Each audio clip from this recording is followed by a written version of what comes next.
Well, we lived there on the river for about 10 years. Prior to that, I had no experience with the river.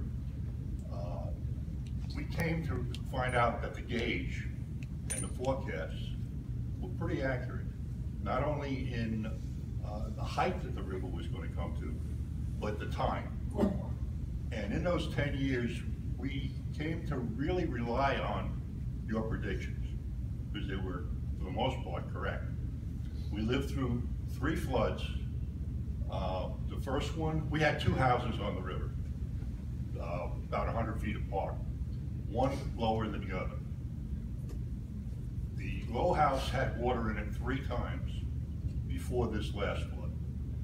The first time was only about 1 inch, and you guys were right on the money.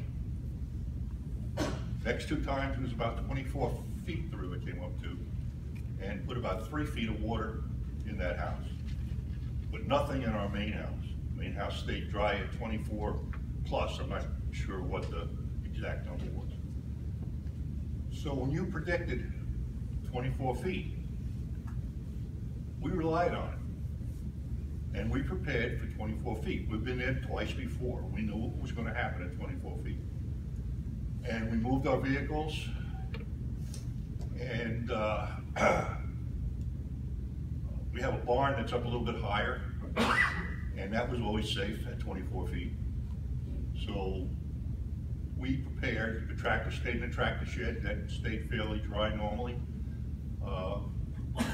And the river starts coming up, and we're watching. And it became apparent that 24 feet was not going to cut it. It was going to get up higher. So we said, well, they said 24, they've always been close. Looks like it's going to get in the main house this time. So we began moving things up in the house. Total waste of time. But we were relying on that forecast. If you guys had come up with 26 feet, we would have done things different. So what I would say is, if you're going to err the other way. I lived in Florida, Key West, for 30 years. I rode out every hurricane from 1978 to 2006. I know what preparedness is all about. You got to be done before it hits. In this case, we based our previous experience at 24 feet, thought we were safe. What I'd like to tell you folks is, it was a disaster. We almost lost our life.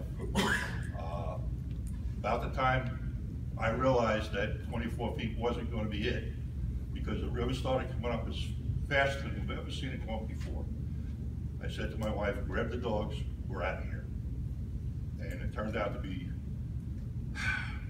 almost too late. All right, another 15 minutes would have made all the difference in the world.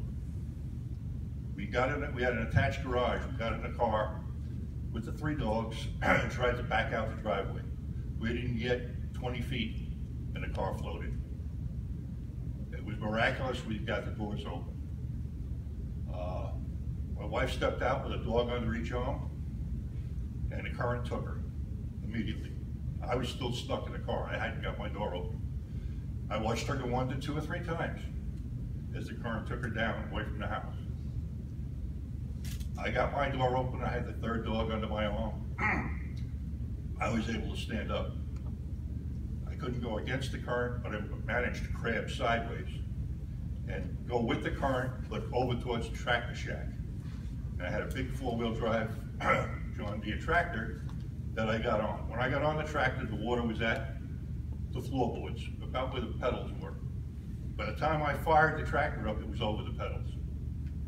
I tried to go into the garden. She had come up against a fence post, and I got her back up against it, and she was there, and I tried to get to her with the tractor.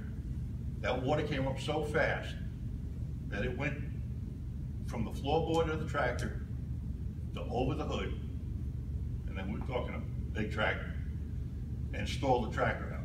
Even though it was diesel, choked the air off. I was 30 feet away from her. I couldn't do a thing. Fortunately, she had texted a neighbor down the road that we were coming out and look for us. He came to the top of the road road comes down into our place. Saw what was going on, went down the road to a neighbor that's a river guy who had a boat on a trailer. And they launched it on the road and went down and saved the life of the 2 dogs, and then came back for me. They almost couldn't fight the current with a John boat with a 5 horsepower jet drive, which reduces the power of the water quite a bit. They had all they could do to fight that current. I've never seen anything like it. I've never seen the water come up that quick. It usually comes up at a relatively slow pace. I would say that it came up, in the time I was on the tractor, it came up 3 feet in probably no more than a half hour, if not less. And they managed to finally get us out.